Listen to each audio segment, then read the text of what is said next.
Welcome back, everyone. The Tooth Sleuth Podcast, live and in action. And my guest today is Dr. Jim Arnold. Why am I even interested in having him on? Well, Jim and I actually just met virtually fairly recently. When somebody comes on like gangbusters into my virtual world, and I think, you know what? I need to meet this guy. And one of the biggest things that happened was an Instagram. I don't know if it was a story or a post in your feed, but as a Marriott guy who spent 47 weeks on the road last year, and when I saw your story about simply being generous and not overly generous or gratuitous towards others, but simply being generous, and I think you were in Chicago, and it was the front desk person, and just simply showing some gratitude, right? And it might have been a Jackson as well, but showing some gratitude and getting upgraded into an amazing suite with an amazing view while you were traveling. Like, it's just those little things in life because, being kind generally doesn't cost much, or at least relatively so. And so I so appreciated that. And I had engaged with some of your socials before that. And I thought, I got to talk to this guy. I got to talk to this guy. And so we're engaging already in social media. And so Dr. Jim Arnold, let me give you a little bit of his background. He's a leader in the dental industry for over 2 decades, leveraging his experience as a clinician, multi-practice owner, and educator to empower dentists in achieving personal and professional success. Through his ventures, luxury dental retreats, and foundation dental services, Jim provides transformative opportunities for dentists to elevate their practices and achieve financial independence. LDR, right? That's luxury dental retreats, combines advanced education with luxury experiences, connecting dentists with top educators to foster growth in clinical excellence, leadership, and profitability. And Foundation Dental Services' innovative partnership model ensures seamless practice transitions while prioritizing patient care and dental autonomy. So, rooted in family values, passion for empowering others, Jim inspires meaningful progress in dentistry through dynamic speaking engagements and advisory roles. And y'all know, who are regular listeners, I'm pretty passionate about having dynamic speakers and not boring an audience and going through click, click, click with PowerPoint. So thank you for that, Jim, on behalf of all of this industry that we've come to know and love. Welcome to the Tooth Sleuth Podcast. Hey, Greg, thanks so much for having me. I appreciate it. I love that. I love that intro too. Just, going to the travel thing. I don't remember who told me that, probably 20 years ago. And ever since, and I think the whole notion was the worst they can say is no. So always ask, whatever it is. And I've started implementing that in my life 20 years ago. I mean, I used to ask if I could get upgraded to first class when I checked in for flights. That one didn't work as well, but back in the day, there were several times where I got upgraded just because I asked, not because I had status. But yeah, with hotels, if you're just kind, if you're engaging and complimentary, and just give them a little tip, I mean, honestly, 50, 60% of the time, I would get upgraded to a nice suite. So, yeah, love it. And I got to tell you, so there's a great movie, Steve Martin. A lot of people might not know about it. It came out, I'm 53, so, I remember this movie. I think it was in the 90s. It's called My Blue Heaven. And his famous phrase from that is, I don't believe in tipping, I believe in over tipping, right? Because he was this city slicker that got sent to this small backwoods town, and he was going to be a shyster and supposedly raise money for a little league team, and he's going to steal the money. But then he falls in love with this gal and in this small town, and he ends up actually coming back and building this ball field for them. So yeah, that's what it reminds me of. But it's the little things. You also reminded me of Wayne Gretzky and what he says, right? You miss 100% of the shots you don't take. So take a shot. And it's the same, though, for your luxury dental retreats, right? It's the same. It's like, take a swing. Like, for entrepreneurs like myself, right? I was in corporate America. I've been in dental for 18 years, and 3.5 years ago started G&A Consult. It's like, for entrepreneurs, somebody who's thinking about becoming an entrepreneur, just take your shot. Just take your shot. And so tell me a little bit about luxury dental retreats, and I see the lineup of the folks. I do some work with some of those, and do business with some of those. So tell me a little bit about that. I want to learn a little bit more for our listening audience who isn't familiar with that. Well, you gave my background, and, I did a lot of education back in the day. As a student, I did thousands of hours over the years. In the early 2000s, I was doing probably 300 hours a year. It was insane. We were spending so much money just to travel all over the country, dragging our team everywhere.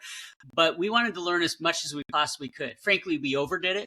But then I got into education, as a mentor and faculty member and advisory board member, and helped put together conferences, a lot of really cool stuff. But I found over the years, my best experiences as an educator or student were small group dynamics. With 8 to 10 or maybe 12 at the most people, you have an opportunity to really get to know one another. You get to really deep, and people are a lot more likely to kind of share, and when education revolves around, professional and personal growth, it's really important that people be open. And it's difficult to be really open if you've got 100 people. But with 10 people, it works really well. So I combined all of those things with a passion for luxury travel. My family and I have been traveling that way for 25 years. And I think a lot of dentists really appreciate luxury, and they have a hard time like getting out of their office. They have a hard time fitting in CE. So I thought, why not make it an education vacation where they get maximum ROI due to that proximity and intimate setting? And the number that you talk about, right? That 8 to 10, maybe 12, and combining, it's a both and. The ability to be able to take down the shield, right? Especially in the fixed full arch lane, the all on X, the lane that I've been in and focused on for 11 years, and now with G&A Consult that we work in. Put 50 to 100 of those guys, let alone, in gals, right? Let alone more, right? Hundreds of them into a room. And it's, oh, how many arches did you do? Oh, I do 30 or 40 arches a month, right? And the number is 2, 3, 4x of what they actually do. But what we find is that for like our accelerator clients, when we bring them together and bring them, like when they're at a conference or they're at an event, and we do like an intimate dinner, and you get 4 or 5 or 6 to 8, right? The number that you're talking about. And we just have a dinner. And we really are able to say, you know what, let's leave the ego and bravado at the door, and let's just talk about what's really going on. I'm really struggling because, like, yeah, we record our phone calls, but if somebody's good and we get them trained really well, 3 or 4 months later, they're asking for more money or they want more responsibility. What do I do? I had that. And this is what I found. And they start opening and sharing. And it's like, yeah, we had a really good June and July, and then August, I don't know what happened. It just hit my August was fine, but I don't know what hit the wall in September. And they start opening up, right? And then they start talking about the stresses of, yeah, I've been trying to find, like, we had our lab running fine. But so exactly what you're talking about, they let down the defensive wall of, I don't want others judging me. And they open up. Is that what you're finding? Please. That's absolutely right. And definitely, I mean, any kind of small group dynamic like that, people are just much more likely to open up and share. And they're not only are they more comfortable, but they see the other people also sharing. Sometimes it just takes one person to sort of kick it off.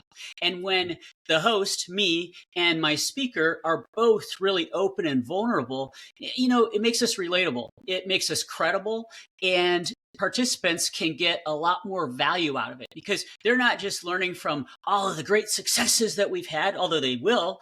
They'll also learn from the things that didn't go so well, the challenges or the mistakes or the things that they can avoid to sort of fast track success.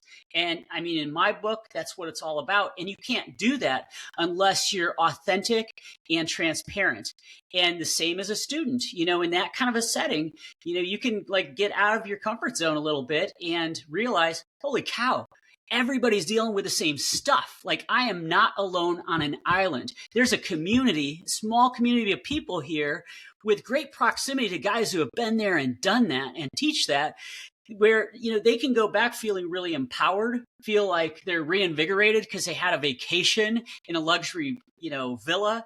And it's just easier to go back and implement the things that they learned. So it's fun. Well, and here's the thing, right? The cases at conferences that you see, especially with the All on X cases, you're going to see like the beautiful cases that had like a complication. And here's how I solved the complication. And it's usually with products of somebody who's lined their pockets with honorarium. I mean, it's just the way that it goes, right? It just is like, let's just call it what it is, folks. Go ahead, blow up my socials if you want to say that's a bunch of BS, and I'll call you out on it, right? That's what the Tooth Sleuth podcast is all about, right? Right. But let's have an honest conversation about this. And you talk about it, about being authentic and transparent, words that we love to use. Here on the Tooth Sleuth podcast, we talk about being vulnerable. This vulnerability piece, which is so critically important, because anybody who's a regular listener knows, I mean, let's talk about the white coat problem, right? Let's talk about the challenge of the stresses and pressures, and they don't have an outlet and they're not talking reality about it, the pressures of the practice and of their team members, and then what? Yeah. I mean, it's a top 5 list of suicide that we don't really want to be in the top 5 as an industry. I say we because I include myself, because I'm a contributor to it. If we're always talking about more arches and more marketing and more conversions and more and grow your team and build your practice, and so this type of environment, to be able to allow them to decompress, right, and still get education at the same time. And the education might be about learning about themselves, right? Because that's the thing.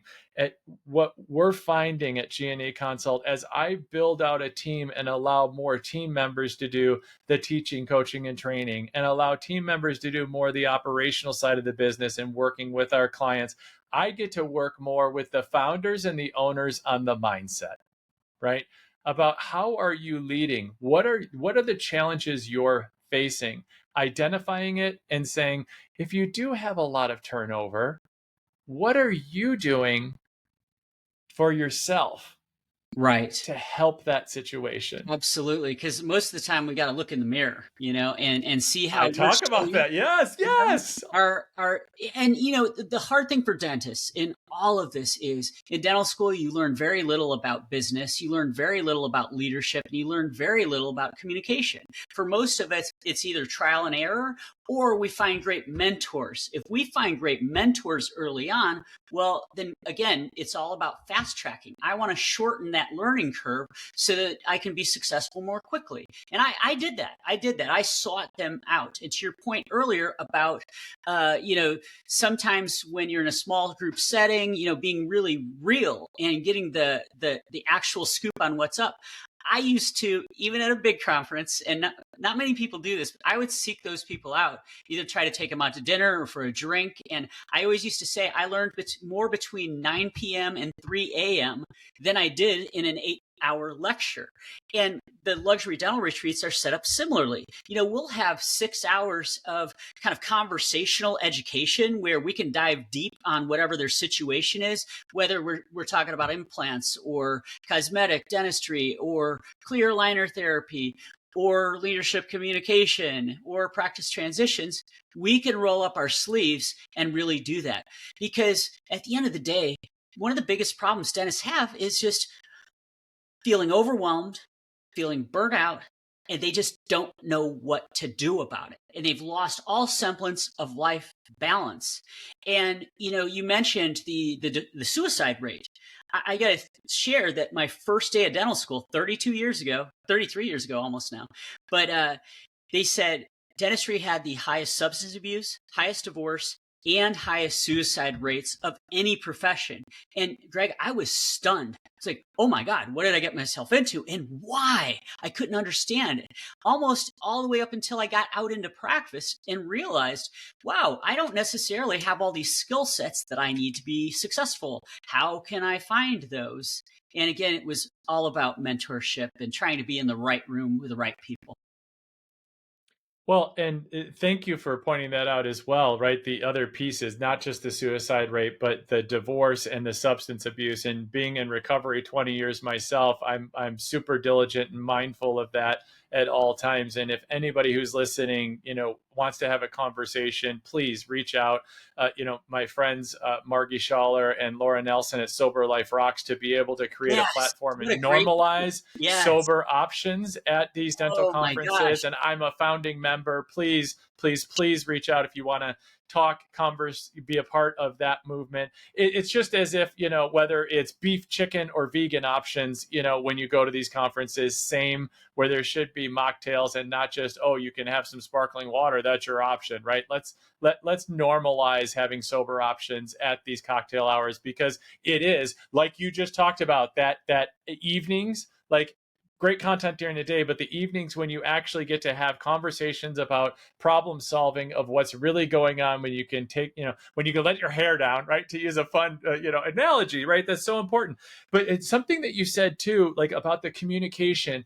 Without the skill set, one of the things that we find at GNA Consult is that so often founders, owners, leaders will tend to outsource that because they don't have the skill sets. And what we do at GNA is, we, especially in full arch, right? So we want to insource that. And what I mean by that is working with the founders, challenging those owners, challenging those clinicians to say, no, no, no, you can't afford to not invest in yourself, to learn these communication skills, to learn these leadership skills, because we can teach your team all you want better phone skills to convert more leads, drop the no-show rate, get more consultations. We can teach your treatment coordinator to take over the doctor-led consult, so we can minimize the time that you spend with patients in order to convert all of those things for these big $20, $30, $60,000 cases. But you being a leader and leading by example with those tools that are critically necessary, those soft skills, and really holding yourself up to a higher standard, which means having more work-life balance, not being in those cases and in the practice until 7, 8 o'clock at night when you're doing back-to-back arches or whatever the case may be. Like, that's what is critically important, to invest in yourself. I can't do that for you. You know, I can do it with you. Please. That's the whole put on your own oxygen mask first before you go help other people.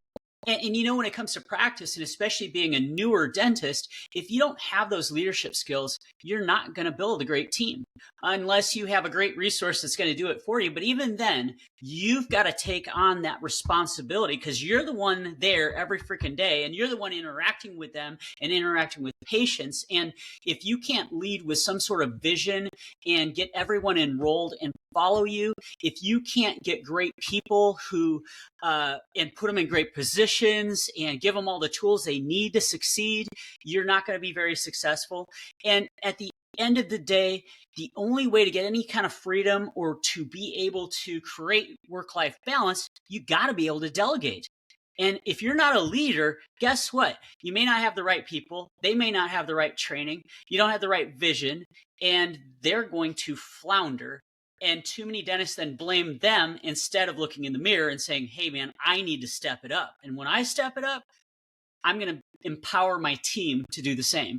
Well, I mean, it's just so true, right? That it is those pieces and that mirror back. And, in the pre-show, we were talking about this, even in my company, of the delegation piece that's so critically important, right? We may, in the beginning, it feels like, especially if you do a startup or you first take over a business, or if you're new to it, like those pieces of, I don't have the opportunity to be like, I remember some clinicians I would go into some of their practices when I was first at dental, and I was like, no, I'm actually doing the hygiene on some of my patients. Like, this is a startup. Like, we are literally like bootstrapping the whole thing, and that's okay. But that mindset, just like when I first started, right? It was like, it was me. And then I added an executive assistant, like, to help me out some. And even today, just learning this week of saying, guys, got my team together and said, I'm the impetus. Like, I'm the one who's blocking. I'm the obstacle here. Like, I've been preventing the next level of growth.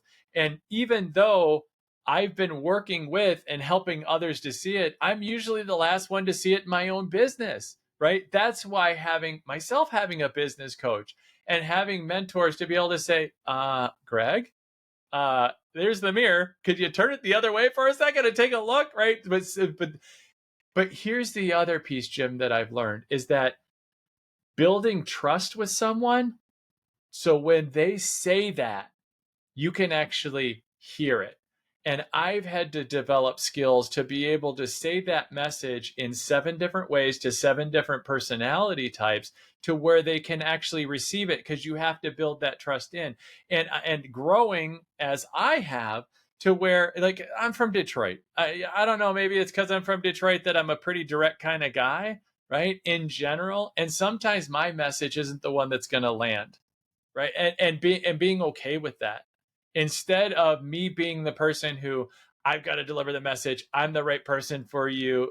Not all clients are a good match with our style, with our brand, with what we do for them. And it's the same with leaders, right? It's okay to delegate to people in your organization to be able to deliver certain messages, but leading by example and modeling that behavior when you come from a healthy place is what it's all about. And that's the message to deliver. Would you agree with that? Yeah, definitely. And when you talk about delegation, there has to be that element of trust also, because that element of trust is what empowers them and gives them ownership in the business that they're helping grow. I mean, we did a lot of things, because it really comes down to culture. And everybody's got to be on the same page with regard to the culture. You can't just hire someone based on their resume. I mean, I hired for at least the last 20 years on personality and work ethic. And did they fit with the rest of my team? Because if they fit with the rest of my team and they have that work ethic and that personality and the heart for service, I can teach them to do anything. And if they don't have that, well, guess what? You're not going to teach someone a personality. We are the way we are. So you got to have the right people in the room. You got to put them in a position to succeed. And then you got to give them the tools to succeed. And if you don't do that, then you're never going to be free. Early on, Greg, I was a micromanager. I was a typical dentist. I was like doing everything. I became a jack of all trades, master of none.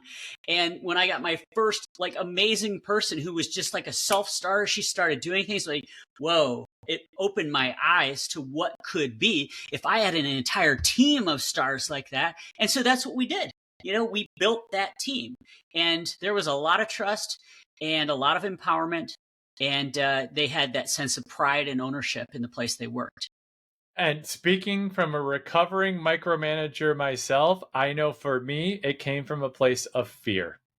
A place of fear of the quality that would, if you want something done right, you got to do it yourself, right? That comes from my background and my family of origin, right? So certain tapes that still play to this day, right? I can hit pause more quickly on those tapes, but that it's really learning about those individuals that we work with, that I work with one-to-one, learning more about them. And as you get to know them, you learn what tapes that they have.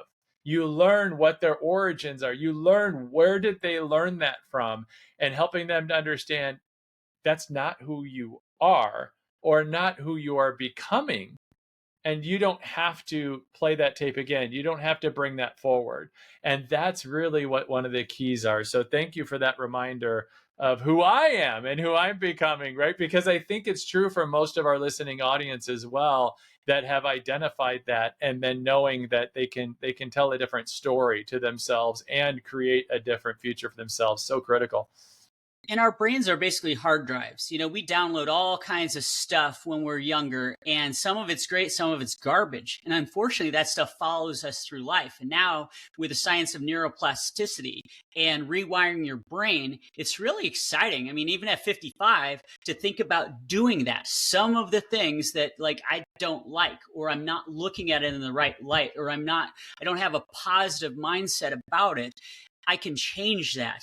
And by changing those things, you become a lot more effective as a leader. And, when you talk about like the journey that any of us is on, it almost doesn't matter what profession you're in, but I'll talk about dentistry specifically because, that's all I've done for the last, 28 years. But it's you start in a place where you're an engineer. You're doing the technical work, and that's great and everything. And then you evolve into management. Where you're kind of managing things and managing teams and that sort of thing. And then, if you do it right, you kind of evolve into more of a visionary leadership role. And I'm not even going to lie and say that I was intentional about all of those steps, but it's exactly the arc that my career took. And now I know what those steps are and love sharing those steps with other people so they don't have to do it by trial and error. Because, it's a big jump going from just a clinician to somebody who's managing and then taking that leap to leadership. And that's just fun.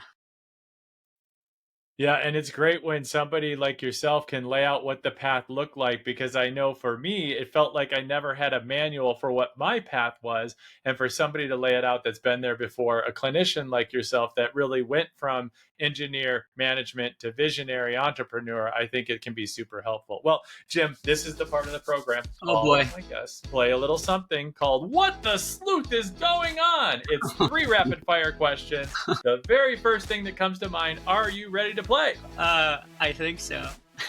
I like the trepidation in your voice. That makes me know that you're the perfect one to play this. Oh boy. Question number 1. What's the worst bad breath you've ever encountered? Oh my God. Somebody who just had rot mouth and I could smell it from like 3 operatories away. I mean, it's crazy how quickly you learn what periodontal disease smells like and how far away you can sense it. And now, even though I'm not doing clinical dentistry, I get it everywhere. Yes. You need to do something about that. I'm up to about 10 rows in an airplane. I can smell it coming. Oh, yes. It's just, I can't even. Thank you to the industry of dentistry, which has given me so much, but it's also given me that. So the good Lord giveth and he taketh away. Love it. Question number 2. If you could change one thing about your smile, what would it be? Oh, wow, my smile. So in general, I like it, but my teeth are kind of short. I have one buccal composite on number 30. I have no other dental work in my mouth other than years and years of ortho. Wow. But yeah. Thank you to the family. That's short. Genetic. Yeah. I would like a little bit longer teeth. I'd like to open my vertical dimension just a little bit. But even I question whether or not it's worth, having a lot of overlays placed and having that sort of thing to maintain and everything when my teeth are pretty much perfect otherwise. Hey, Jim. Yeah. Jim, I might know a dentist or two, just if you're interested. I do too. And I've actually talked to a couple of them about that. But I'm just saying, if you're ever interested, I might know one or two. Just saying. So. Yeah. Oh, and for those of you who are just listening to the audio, hop over to the podcast and jump to about the 26th, 27th minute, because when he was talking like that, if you couldn't tell, he was like into the camera like, so if you look at our teeth, they're a little short. So, yeah, you don't have to watch the whole thing, but that's just fun whenever they do the camera shot with their teeth. It's always fun just to look. So, all right, good. Question number 3. Boy. All right. If you could go back and be the inventor of any dental product, and no, you can't choose your own, which one would you choose and why? Oh boy, which one would I choose and why?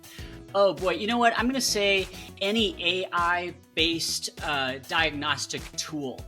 I got familiar with one of them in my year working as an exec with a corporate group, and man, it's the present, and the future is crazy with potential and where that's going to go. It's already expanding exponentially what you can do, but on a very basic level, to improve diagnosis, to improve patient communication, to get more yeses, and to improve communication with insurance companies. So there's less fighting about getting the coverage our patients deserve. It's unbelievable. That tool for me is you can't live without it, really. And you know what? 10 to 15% of things that should be diagnosed, we're missing as dentists. I've seen studies. And so just having that technology boosts your productivity, not just 10 to 15%, but the added communication component, because patients are very visual. And the acceptance rate. Yeah, That's right. absolutely. Exactly. Yeah. So you're doing more dentistry that you've diagnosed, and guess what? You're diagnosing more dentistry. So it's a beautiful thing. And if I had a company like that, I would drive and drive and drive till it was worth $1 billion for sure. Oh, I mean, the acceleration of application of AI is just amazing. I'm so overwhelmed by it, and it's very exciting, right? And just like you said about case acceptance, right? I mean, showing somebody who is not from dental, a layperson, like, see how this is just this little shade of gray over here? We should probably take a look at that. Like, I mean, that's difficult. You can show but you throw boxes squared. Oh yeah, I mean, it's phenomenal. I thank you for pointing that out. I think that's. I agree 1,000%. And the acceleration, like I said, is just fun to watch. Well, I want to respect your time and my listening audience as well. Some might be like scuba diving and their tank might be running out of oxygen before they come up to the surface by finishing listening to this. That actually would be very interesting. If anyone is listening to this while scuba diving, I don't know how exactly that would work. So please, like, hit me on socials. Y'all like hit me up in weird ways on socials for this podcast. So let's just have some fun with scuba diving for some reason at the end of this one. So in the last few minutes though, Jim, is there anything I haven't asked you that you'd like to share with my listening audience today? Well, my second passion, and this is all based upon my personal experience, what I've seen, what I've been involved with, is practice transitions. I see a lot of situations where dentists are making bad decisions, or they're getting into bad partnerships, or they didn't read the fine print. And I'm not going to beat on private equity so much, but I found that oftentimes the two aren't really in sync in terms of the vision and what they're trying to accomplish. And so I think there's going to be a big move towards doctor-owned and operated group practice situations. And I actually have one of those, which I'm super excited about, because I'm not only helping them, get more money, have more autonomy, have, maintain or even improve the culture, make sure that their team is getting the training they need, make sure that we're investing in the practice, make sure they have the exit strategy that they want. I mean, that is all about empowering dentists, make sure dentists are the ones who benefit most, and not Wall Street or not the money guys. And I'm not saying that they're bad people or anything like that. I'm just saying oftentimes the visions are not aligned, and that misalignment causes problems with your culture, causes problems with retention of team members, causes problem with retention of doctors. When morale is low, patients aren't saying yes because their antennae are up and they take it all in. So anyway, that's my other passion, foundation dental services.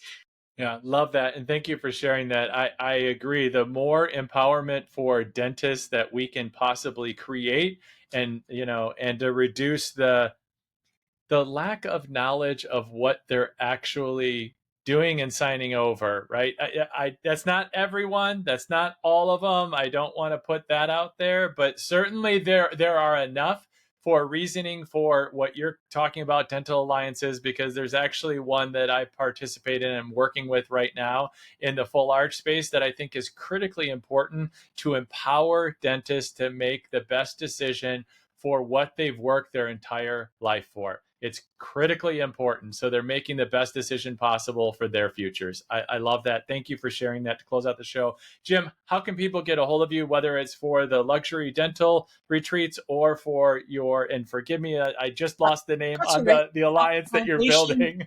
That's all right. Foundation Dental Services. Thank you. Again, yes. Just empowering dentists and making sure they're the big winners and not somebody who didn't build their business. Yes. How can they get a hold of you? What's the best way? They can text me at 219-241-4698, and we can set up a call because that's easier, or a Zoom, or they can email me. And that is Dr. Arnold, Dr. Arnold at smilesbyarnold.com. Amazing. And we'll make sure that gets in the show notes as well, so everybody has access to that in case they're driving or scuba diving. I think we went scuba diving today for some reason. My guest today has been Dr. Jim Arnold. He is the founder of Luxury Dental Retreats and Foundation Dental Services. Jim, thank you so much for your time today. It's been educational and enjoyable having you on the Tooth Sleuth Podcast.